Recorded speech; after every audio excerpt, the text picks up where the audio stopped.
Hola, tutorandos de YouTube, ¿qué tal? En este vídeo vamos a continuar resolviendo el examen de Física de Madrid de julio de 2020 y en esta ocasión lo acabaremos resolviendo el ejercicio 5 del modelo B, que es acerca de efecto fotoeléctrico. El enunciado nos dice que se hace incidir un haz de fotones de frecuencia variable sobre una lámina de material metálico y que se emiten electrones de tal forma que la energía cinética máxima es medida y se obtiene la siguiente gráfica que se adjunta. La gráfica de la derecha está medida en electronvoltios en el eje vertical, es la energía cinética máxima que obtienen los electrones, y está medida en por 10 elevado a 14 hercios en horizontal y es la frecuencia de los fotones incidentes. Entonces se ve que cuanto mayor es la frecuencia de los fotones incidentes, mayor es la energía cinética máxima de los electrones liberados, pero que esto solo sucede a partir de una frecuencia mínima que sería la frecuencia umbral del material.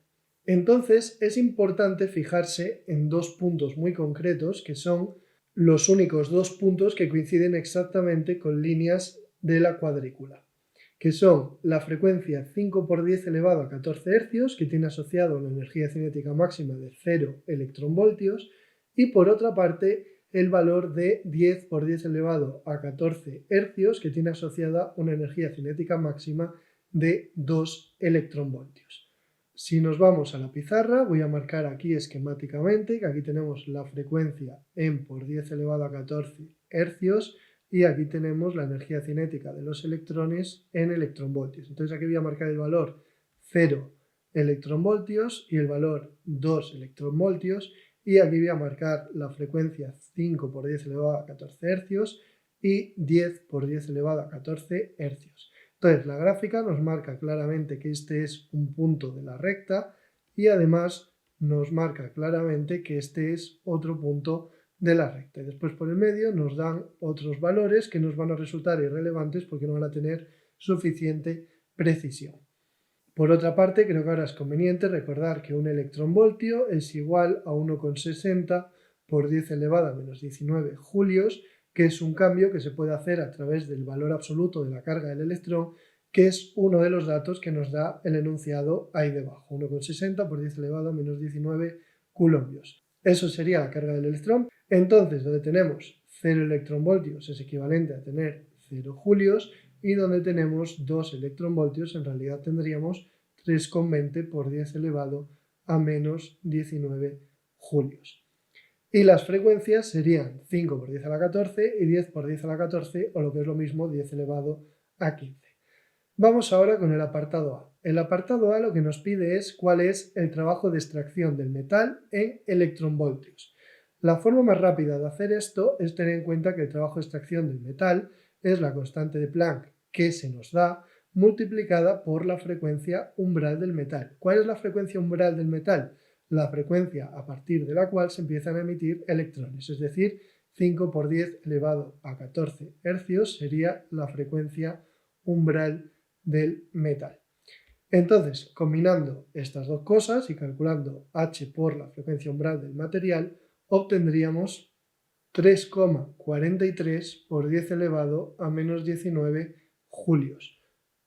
Y dado que el enunciado especifica que hay que darlo en electronvoltios, lo paso también a electronvoltios dividiendo entre 1,60 por 10 a la menos 19 y el resultado es de 2,14 electronvoltios.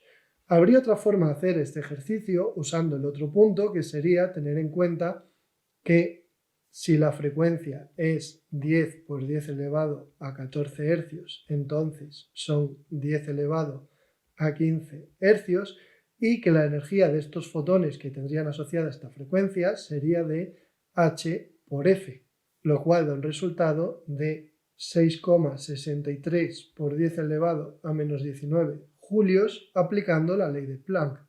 Y por otra parte sabemos que la energía de los fotones es igual al trabajo de extracción más la energía cinética de los electrones.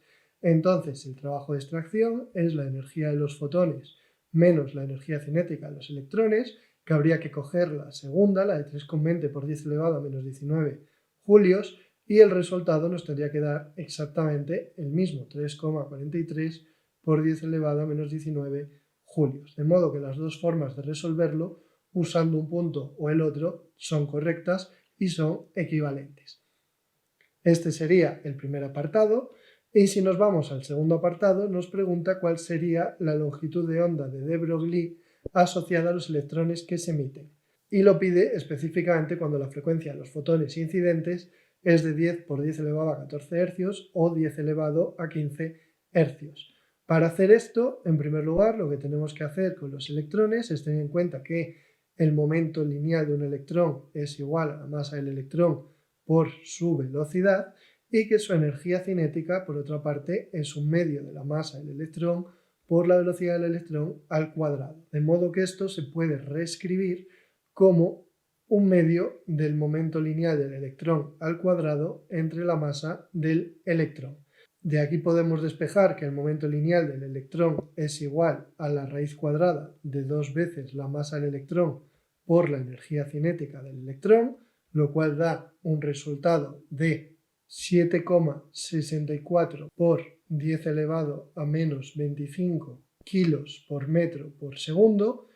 Y por último, la longitud de onda asociada a estos electrones según la ley de de Broglie sería dividir la constante de Planck entre el momento lineal de los electrones, lo cual da como resultado 8,68 por 10 elevado a menos 10 metros. Y este sería el final del ejercicio y el final del examen. Espero que os haya sido de utilidad y próximamente resolveré el examen de septiembre de 2020.